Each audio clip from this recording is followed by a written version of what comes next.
menyampaikan tentang sholat sunnah ba'diyah Jumat.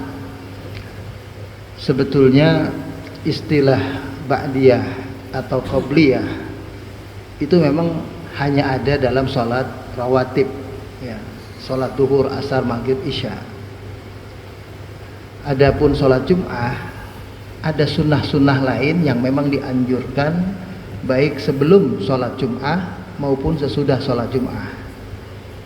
Sebelum sholat Jum'ah kita dianjurkan untuk melaksanakan sholat duha yang tidak pernah barangkali setiap harinya kita kerjakan. Maka dianjurkan kita melaksanakan sholat sunnah duha tersebut sampai saatnya khatib naik mimbar. Jadi sampai saatnya khatib naik mimbar. Jadi kalau sudah khatib naik mimbar sudah nggak boleh lagi kita kerjakan. Jadi sholatlah sebanyak maksimal 12 rakaat dari sejak kita datang ke masjid, ya. Entah mau diawali dengan tahiyatul masjid pun boleh, tidak pun tidak apa-apa. Karena tahiyatul masjid itu artinya adalah kita memulai dengan ibadah sholat sebelum kita duduk. Nah, bila kita sudah niat ibadah sholat duha, sunnah duha, maka sudah terhitung tahiyatul masjid. Sama dengan kita tadi sholat sunnah qabliyah subuh. Sebetulnya tidak harus kita melakukan sholatnya 2 rakaat tahiyatul masjid lalu 2 rakaat kita mengerjakan sunnah qabliyah subuh.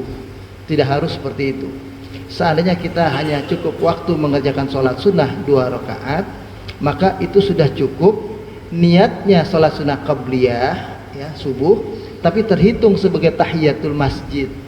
Karena arti tahiyatul masjid adalah menghormati masjid dengan ibadah, ya, menghormati masjid dengan ibadah. Salah satunya adalah ibadahnya bukan sholat. Pada waktu bapak-bapak, ibu-ibu kalau pergi ke tanah suci, ya, beribadah di Masjidil Haram, itu tahiyatul masjidnya bukan sholat, tapi tawaf sunnah. Jadi begitu sampai ke masjid, dianjurkan tawaf sunnah dulu, keliling Ka'bah 7 kali, baru duduk. Tapi kalau tawaf tidak dilakukan, boleh diganti dengan sholat sunnah. Intinya adalah kita menghormati masjid sebelum kita duduk. Jadi ibaratnya ada tuan rumah, sebelum kita dipersilakan duduk, ya, kita hormati beliau, ya. Nah, dalam hal ini bukan beliau tuan rumah, tapi kita menghormati Allah Subhanahu wa taala. Kita tidak duduk di masjid langsung, tapi kita sholat. Nah, sholat itu kalau tidak ada kaitan dengan sholat-sholat yang lain, namanya sholat tahiyatul masjid. Tapi kalau ada kaitan dengan sholat qabliyah, dengan sholat sunat duha, dengan sholat sunat mutlak yang sedang kita kerjakan, itu kalau hanya itu yang dikerjakan itu sudah cukup. Tapi kalau waktunya banyak bagaimana? Boleh saja, ya. Kalau boleh saja kalau kita artinya kalau kita waktunya banyak. Adapun ba'diyah atau sesudah sholat Jum'ah, ini tuntunannya adalah, saya baca ini memang ada keterangan hadis, sebetulnya hadis riwayat ini jamaah dari Abdullah bin Umar radhiyallahu anhu, kana sallallahu alaihi wasallam yusalli rak'atain ba'da salatil jumu'ah fi baitihi. Memang ada riwayat hadis yang mengatakan adalah Rasulullah membiasakan dirinya sesudah mengerjakan salat Jum'ah, beliau salat sunnah 2 rakaat di rumahnya. Nah, jadi beliau itu setelah salat Jumat selesai, ya, baca zikir misalnya sebentar, setelah itu beliau pulang. Nah, pulang itu salat sunnah 2 rakaatnya di rumahnya. Tapi juga ada riwayat lain, ya. Itu riwayat lainnya mengatakan barang siapa yang mengerjakan salat Jum'ah, ya, barang siapa yang mengerjakan setelah salat Jum'ah, maka hendaknya ia salat 4 rakaat. Nah, ada tuntunan lagi, tidak hanya 2 tapi juga 4 rakaat. Tidak dijelaskan di mana tempatnya. Karena tidak dijelaskan di mana tempatnya, sebagian jemaah sebagaimana sholat sunnah yang lain boleh dikerjakan di masjid, maka mereka mengerjakan di masjid. Sholat sunnah ba'diyah atau sholat sunnah sesudah sholat Jum'ah, sebetulnya istilah ba'diyah itu nggak ada istilahnya sholat sunnah ba'diyah, tapi mengerjakan sholat sunnah yang dikerjakan setelah mengerjakan sholat Jum'ah. Cuma tetap dalam bahasa Arab pun dalam bahasa Indonesia itu namanya ba'diyah kita menyebutnya. Tapi sebetulnya bukan ba'diyah istilahnya ba'diyah, tapi dikerjakan setelah sholat Jumat dengan amalan khusus. Dimana kalau sholat zuhur itu ba'diyahnya hanya 2 rakaat kalau sholat zuhur. Tapi sesudah sholat Jumat boleh kerjakan 2 rakaat, boleh kerjakan 4 rakaat. 4 rakaat itu dengan 2 kali salam. Ya, beda dengan sholat zuhur. Kalau sholat zuhur qobliyahnya 4 rakaat, boleh 4, boleh 2, ya kan? 4-nya 2 kali salam. Ba'diyahnya sholat zuhur itu 2 rakaat. Jadi ada perbedaan sedikit. Jadi perbedaannya kalau sholat Jumat mengerjakan sebelumnya itu bahkan bukan disebut ba'diyah, tapi mengerjakan sholat sunnah duha yang tidak sempat kita kerjakan selama sepekan barangkali. Di hari Jumat itu hari istimewa, sholatlah maksimal 12 rakaat. Boleh 2 rakaat saja. Kalau mau banyak boleh sampai 12 rakaat. Dikerjakan sebelum khatib naik mimbar. Nah, kalau di masjid Jami Baitur Rahman ini kebetulan khatib naik mimbarnya ya setelah azan yang kedua. Maka setelah azan pertama pun masih boleh untuk melaksanakan sholat sunnah tersebut. Itu begitu. Meskipun sebetulnya ya sholat yang seperti di mana-mana tempat, katakanlah di Masjidil Haram atau di zaman pertama kali zaman Khalifah Utsman bin Affan, azan 2 kali itu adalah karena melihat jemaah yang rumahnya jauh-jauh dari masjid. Makanya azan dikumandangkan setengah jam sebelum masuk waktu sebetulnya. Jadi misalnya waktu zuhur jam 12, maka azan pertama itu adalah 11.30 supaya orang semua datang ke masjid. Yang lagi di pasar, yang lagi di mana, bersiap-siap segera ke masjid dengan kumandang azan yang pertama. Karena azan yang kedua adalah begitu masuk waktu khatib mengucapkan salam lalu azan. Nah, saat itu kita sudah tidak boleh lagi ya mengucapkan kata-kata apapun kalau sudah khatib naik mimbar, dan tidak lagi ada sholat sunnah kecuali kita datang terlambat tahiyatul masjid atau ketika azan dikumandangkan. Nah, khusus untuk sholat Jumat ketika kita baru datang, azan sedang dikumandangkan, kita boleh langsung sholat supaya tidak terlambat mendengarkan khutbahnya khatib. Jadi jangan menunggu sampai azan selesai, keliru. Nah, itu yang keliru juga itu. Mestinya walaupun lagi mana azan, sholat saja, sholat sunnah. Karena sholat sunnah itu sebetulnya supaya kita menyempurnakan sholat tahiyatul masjid lalu mendengarkan khutbah. Karena lebih utama mendengarkan khutbah. Di hari Jumat seandainya kita tahu khutbah itu begitu pentingnya, boleh langsung duduk. Begitu pentingnya khutbah untuk didengarkan, boleh langsung duduk, tidak sholat sunnah tahiyatul masjid. Nabi pernah menyuruh sahabatnya sholat, begitu datang disuruh sholat, karena ternyata ada riwayat lain yang menerangkan latar belakangnya. Sahabat itu adalah dari salah satu suku yang suku itu adalah orang yang saat itu kondisinya sedang memprihatinkan ya, kehidupan di kampung itu sedang terjadi kelaparan. Maka sengaja Nabi suruh dia sholat supaya orang menengok orang itu. Karena ada yang sholat, orang pada nengok siapa yang sholat, oh si fulan. Nah, setelah itu Nabi terangkan si fulan itu adalah dari kampung anu, sudah sholat, diterangkan oleh Nabi, dia adalah orang yang perlu kita bantu. Nah, ada tujuannya. Tapi kalau seandainya kita nggak ada tujuan, boleh sholat sunat tahiyatul masjid disegerakan ya, jangan lama-lama, atau tidak tahiyatul masjid. Kalau setelah azan khatib naik mimbar tadi, kalau di sini berarti azan yang kedua. Ya, jadi sholat sunat tahiyatul masjid tidak menjadi keharusan kalau kita lebih mengutamakan mendengarkan khutbah. Karena khutbah Jumat itu jauh lebih penting dari sholat sunnah tahiyatul masjid. Ya, jadi sekali lagi kalau sebelumnya itu azan dikumandangkan, sholat saja. Ya. Tapi kalau sholat lain, azan dikumandangkan, sholat zuhur, asar, maghrib, isya, kita dengarkan dulu sampai selesai azan, baru kita sholat sunnah.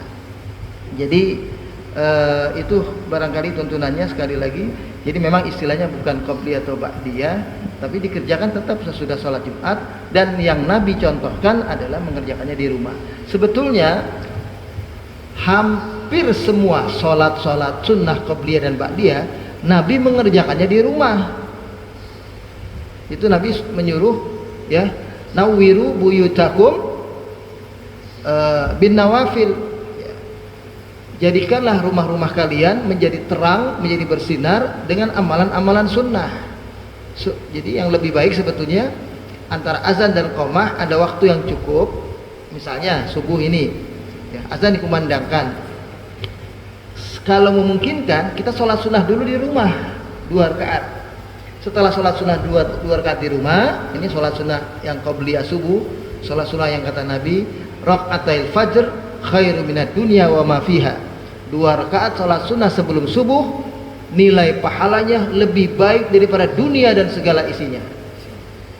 Jadi sholat sunnahnya saja itu bikin kita semua ini orang kaya, terkaya di dunia kita ini di mata Allah. Makanya jangan pernah kecil hati kalau kita di dunia ini ada sedikit kesulitan-kesulitan hidup, kekurangan-kekurangan, maaf, kita mungkin hidupnya dalam kemiskinan, segala kekurangan. Jangan pernah putus asa. Selama kita bisa hadir sholat sunnah sebelum sholat subuh, itu pahalanya lebih baik daripada didapati oleh Steve Jobs, yang didapati oleh siapa lagi, orang terkaya di dunia ini. Nah, itu kata, itu baru sholat sunnahnya, apalagi sholat subuhnya. Nah, itu kalau memungkinkan sholatnya di rumah. Tapi kalau kita sholat di rumah kemudian gitu ke masjid, takbiratul ihramnya jadi terlambat, maka lebih baik sholat sunnahnya di masjid. Itu begitu, ya. Sholat sunnah sesudah rawatib pun, sudah zuhur, sudah asar, tidak ada. Sholat sesudah zuhur, sesudah maghrib, sesudah isya, yang lebih baik adalah dikerjakannya di rumah. Sebetulnya begitu. Jadi bukan hanya sholat Jumat sebetulnya yang dikerjakan di rumah yang lebih baik. Sholat rawatib pun juga sebetulnya seperti itu, ya, kebiasaan Nabi. Tapi tidak berarti, ya, sholat sunnah di masjid dilarang. Itu bukan sesuatu yang dilarang. Ya, jadi kalau kita sholat sunnah di masjid kita kerjakan, begitu sampai rumah nggak ngerjain karena udah langsung sibuk sama anak, udah sibuk sama kerjaan, sibuk sama urusan, maka lebih baik sholat sunnah di masjid daripada di rumah nggak sholat sunnah. Tapi kalau dibandingkan sholat sunnah di rumah dengan sholat sunnah di masjid, lebih baik sholat sunnah di rumah supaya rumah kita bercahaya, tidak seperti kuburan. Disuruh oleh Nabi, terangi rumah kita dengan sholat-sholat sunnah, sholat wajib yang di masjid, sebisanya begitu. Wallahu a'lam bishawab. Benarkan sebetulnya. Jadi malah sebagian ulama mengatakan itu kayak sholat Jumat 4 rakaat, 2 rakaatnya diganti khutbah. Tapi itu bukan dari nas, bukan dari keterangan hadis. Jadi tetap saja kalau ada orang datang terlambat, dengarkan khutbah separuh, itu masih tetap sah sholat Jumatnya. Atau bahkan dia sholat Jumatnya imam sudah takbir 1 rakaat, dia terlambat dapat 1 rakaat, dia tetap sah sholat Jumat. Tapi tidak sah sholat Jumat kalau dapat imam itu sudah tahiyat yang sudah sholat yang ke 2 rakaat, sudah tahiyat misalnya. Kalau sholat sunnah, sholat rawatib boleh, walaupun imam sudah tahiyat, kita takbir, misalnya zuhur kita terlambat, nah, imam sudah duduk tahiyat, kita takbir langsung duduk tahiyat, maka kita dihitung berjamaah, meskipun setelah itu kita nambahnya 4 rakaat, ya. Tapi kalau sholat Jumat itu nggak boleh, ya, nggak boleh kalau sudah imam tahiyat lalu kita baru takbir, nah, itu tidak sah sholat Jumatnya, dia nggak dihitung sebagai sholat Jumat hari itu. Nah, jadi paling tidak dia terlambatnya saat rakaat yang pertama. Atau kalau tadi itu seharusnya begitu khutbah Jumat didengarkan, malah sunnahnya khutbah Jumat itu mata kita memandang matanya khatib, sunnahnya begitu supaya kita nggak nunduk, nggak mengantuk. Dan makanya dalam sejarah Islam itu sengaja Jumat itu dibikin libur supaya kita siap-siap, ya, artinya Jumat itu kita sebetulnya kalau bisa istirahat betul sebelum sholat Jumat. Qailulahnya sebelum sholat Jumat. Qailulah itu tidur yang lagi ngantuk, bukan main, tidurlah jam 10. Bahkan alarm misalnya hanya setengah jam, bangun jam setengah 11, mandi jam setengah 11, siap untuk berangkat sholat Jumat. insya Allah kalau itu yang diamalkan nggak akan tidur waktu hadir sholat Jumat. Persoalannya kita adalah hari Jumat ini bukan hari libur, semua orang kerja, apalagi yang di kantor. Begitu khatib naik mimbar, itu adalah saat yang paling enak dia istirahat, jadinya tidur langsung. Ini yang keliru. Makanya dulu itu nggak betul itu kalau ada disuruh olahraga di hari Jumat, itu bikin capek, bikin orang ngantuk. Nah, sebetulnya nggak boleh sampai ngantuk hadir sholat Jumat, sebisa mungkin begitu. Jadi sebisa mungkin usahakan tidak ngantuk hadir di sholat Jumat, karena itu wajib mendengarkan khutbah sebetulnya. Ya, jadi hanya saja akan dimaafkan selama ya niatnya bukan menyengaja. Nah, tapi tidak boleh. Jadi sebetulnya kita tetap punya kewajiban hadir sebelum khatib naik mimbar, sebelum azan dikumandangkan, ya. Ya berarti azan yang kedua kalau di sini. Sebelum itu, ya. Jadi sebelum khatib naik mimbar kita sudah wajib hadir, dan hadirnya siap, udah mandi, udah bersih, udah fresh, bukan sisa tenaga. Akhirnya begitu sampai masjid, apalagi masjidnya adem pakai AC gitu, udah langsung tidur. Itu tidur yang paling enak, tidur saat khatib Jumat itu. Nah, itu yang keliru.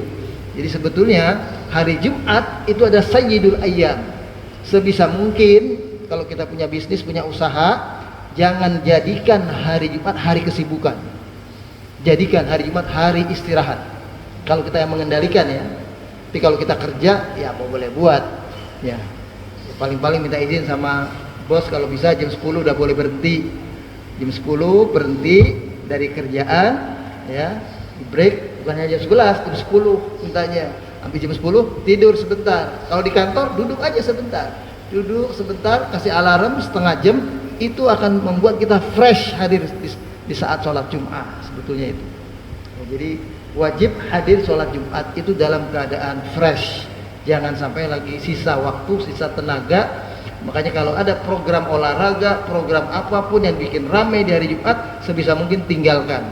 Maka dari itu saat sholat Idul Fitri, Idul Adha yang pagi-pagi sudah kita kerjakan, kita tidak diwajibkan lagi sholat Jumat, karena bakal tidur, ngantuk. Kita sudah hari sholat Idul Fitri nih, di hari raya Idul Fitri, Idul Adha.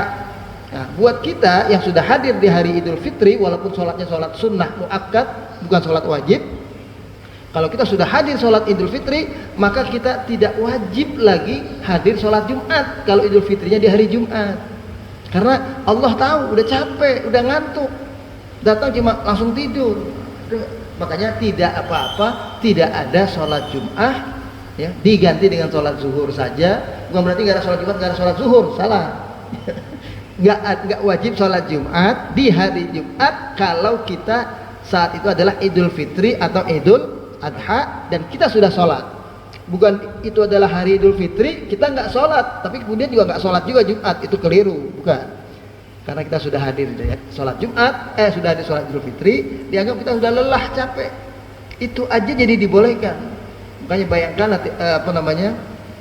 kita hati-hati kalau ada ajakan-ajakan olahraga di hari Jumat, kerja keras di hari Jumat, itu malah keliru. Hari Jumat disuruh santai, tenang, supaya hadir sholat Jumat fresh, itu begitu. Allahu a'lam bishawab. Filatallak adalah tambahan untukmu. Jadi tambahan sifatnya. Karena tambahan, maka sholat sunnah itu apabila kita hanya membaca yang menjadi rukun dalam sholat saja, itu sudah cukup. Misalnya sholat sunnah itu hanya baca surah Al-Fatihah, nggak baca surah lain. Ruku sujud pun nggak baca lagi, hanya ruku saja, sekedar ruku, tapi nggak baca. Bangun sujud tapi betul tumakninah, bangun, nggak baca apapun, sah sholatnya, dan itu namanya sholat sunnah yang dibenarkan. Adapun ada anjuran-anjuran seperti tadi, ada anjuran sholat sunnah ma'udatain, al-falak, an-nas, itu adalah anjuran-anjuran saja yang kalau dikerjakan sesuai anjuran itu boleh, tidak dikerjakanmu tidak apa-apa, karena sholat sunnah baca al-fatihah saja boleh. Atau seperti sholat sunnah misalnya setelah tawaf kita disuruh sholat sunnah di makam Ibrahim, itu sunnahnya adalah rakaat pertama setelah Al-Fatihah membaca surat Al-Kafirun. Rakaat kedua setelah Al-Fatihah membaca surat Al-Ikhlas, Qul huwallahu ahad. Tapi kalau seandainya ada orang setelah tawaf sunnah, dia kerjakan sholat sunnah di belakang makam Ibrahim, hanya sholat dengan membaca Al-Fatihah saja, sah dan boleh. Karena namanya sholat sunnah. Sunnah itu tambahan, bukan wajib. Jadi kalau yang tambahan sesuai dengan anjuran tambahan lainnya boleh, nggak sesuai pun tidak apa-apa. Jangan terlalu kaku, namanya tambahan. Katakanlah tambahan kita sholat duha, dianjurkan 2 rakaat, dianjurkan sampai 12 rakaat.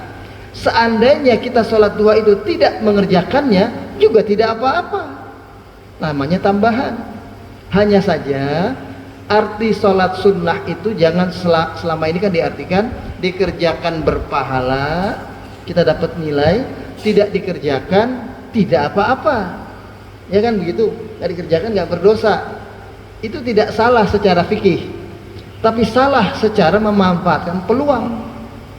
Mestinya kita artikan salat sunnah itu adalah dikerjakan kita dapat nilai, nilai itu dapat pahala tentu saja di akhirat, dan dapat keberkahan hidup.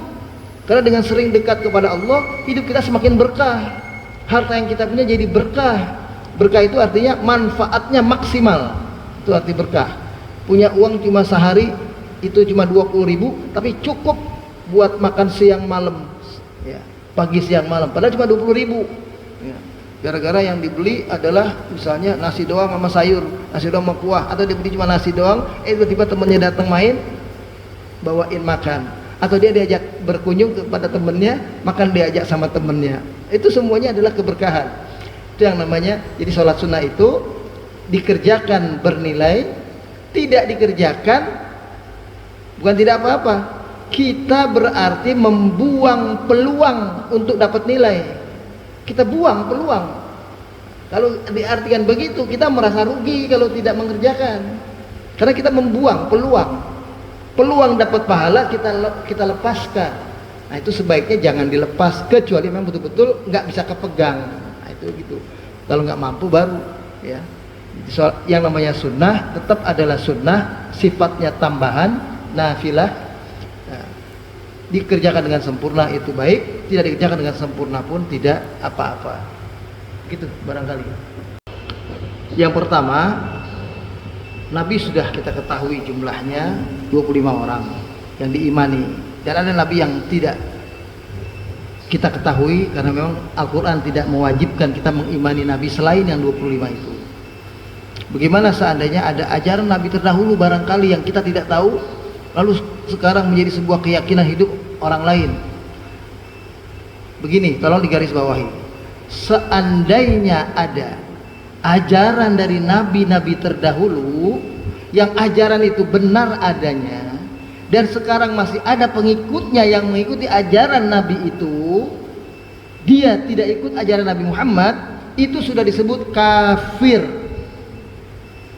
Tetap tidak bisa akan menjadi ahlul haq, walaupun dia Yahudi kah namanya, Nasrani kah namanya, Majusi kah namanya, umat-umat terdahulu yang dulu dia benar selama dia hidup di zaman Nabi itu. Pengikut Nabi Isa di atas kebenaran selama dia di zaman Nabi Isa, ikuti ajaran Nabi Isa, kitab Injil. Pengikut Nabi Musa yang di atasnya sebelumnya itu adalah mereka di atas kebenaran seperti kita juga di atas kebenaran ini, kalau mereka ikuti ajaran Nabi Musa, ikuti kitab Taurat. Begitu datang Nabi Isa alaihissalam, maka siapa yang masih tetap taat setia dengan ajaran Nabi Musa, dengan kitab Taurat, maka ini sudah tidak benar, ini sudah kafir. Kalau sudah muncul Nabi berikutnya, yaitu Nabi Isa. Karena kalau sudah muncul Nabi Isa, mereka yang ikut Taurat harus ikut Injil, harus ikut Nabi Isa. Mereka yang ikut Nabi Isa itu di atas kebenaran, ahli surga selama Nabi Isa hidup, ya. Selama ajaran Nabi Isa belum ada ajaran lagi sesudahnya. Begitu muncul ajaran Nabi Muhammad Sallallahu Alaihi Wasallam ini, ajaran Nabi Isa pun yang benar ini udah nggak boleh dipakai, walaupun dia benar. Hadis Nabi mengatakan begini, ini saya bacakan. Walladzi nafsu Muhammad biyadihi la yasma'u bi ahadun min hadhil ummah yahudi wala nasrani thumma yamutu wa lam yu'min billadzi ursiltu bihi illa kana min ashabin nar, kata Nabi. Demi zat yang jiwa Muhammad berada di tangannya, tidaklah seorang pun dari umat ini, baik Yahudi maupun Nasrani yang mengaku benar, mengaku pengikut Injil, pengikut Taurat gitu, tidak seorang pun dari umat ini, baik Yahudi maupun Nasrani, yang mendengar tentang risalahku ini, tahu tentang Al-Quran ini, kemudian dia mati dalam keadaan tidak mengimani risalah yang aku bawa ini, Al-Quran maksudnya, melainkan orang itu akan menjadi penduduk neraka. Jadi nggak ada lagi yang itu, apalagi yang nggak jelas. Yang jelas saja pengikut Nabi Isa, pengikut Nabi Musa, jelas ini. Kalau dia masih ikuti ajaran Nabi Musa, padahal Nabi Muhammad sudah hadir, sudah bawa Al-Quran, itu disebut ahli nar. Karena harus ikut Nabi Muhammad. Kalau Nabi Muhammad sudah muncul, nggak boleh ada ajaran lain. Itu begitu. Apalagi kita kira-kira mungkin Nabi juga tukang hucu, mungkin Nabi juga ini Buddha, mungkin Nabi juga ini. Biarpun dia ikut Nabi itu, tetap itu ahli nar. Yang ahli jannah cuma yang ikuti Al-Quran, yang ikuti Nabi Muhammad sallallahu alaihi wasallam. Kalau muncul Nabi lain setelah Nabi Muhammad, baru ajaran lain yang kita ikut. Tapi sudah dikatakan oleh Allah dan Al-Quran, la nabiyya ba'dah, enggak ada nabi lagi sesudah Nabi Muhammad sallallahu alaihi wasallam. Maka sampai hari kiamat yang benar adalah ajaran Nabi kita Muhammad sallallahu alaihi wasallam. Yang tidak ikut ajaran beliau kafir, ahli nar, sudah. Meskipun orang itu baik betul, orang itu soleh betul, orang itu membantu, orang itu sangat manusiawi, sebaik apapun dia, tapi nggak percaya dengan kenabian Nabi Muhammad, nggak mau percaya dengan Al-Quran yang beliau bawa, tidak mengikuti ajaran beliau, tidak percaya hari kiamat, tetap itu ahli nar. Ibaratnya orang kuliah, orang sekolah, orang itu nggak registrasi, nggak daftar, meskipun amalannya sama dengan kita, sama-sama pergi kuliah, sama-sama belajar, sama-sama masuk kampus, tapi kita terdaftar, dia tidak. Nanti setelah 4 tahun selesai, kita dapat ijazah, dia nggak bakal dapat kalau nggak daftar. Walaupun pekerjaannya sama, ikut sholat 5 waktu, ikut ke masjid misalnya. Hati-hati, harus orang itu masuk, daftar dulu. Daftarnya itu apa? Kalau kita baru masuk Islam, daftarnya syahadat. Tapi kalau kita sudah dari sejak lahir orang tua kita muslim, alhamdulillah, maka ketika sholat selalu baca syahadatnya dengan penuh kekhusyuan. Asyhadu alla ilaha illallah, dengan mantap, gitu, dengan hati. Wa asyhadu anna Muhammadan abduhu wa rasuluh. Hanya Nabi Muhammad yang aku akui. Harus begitu.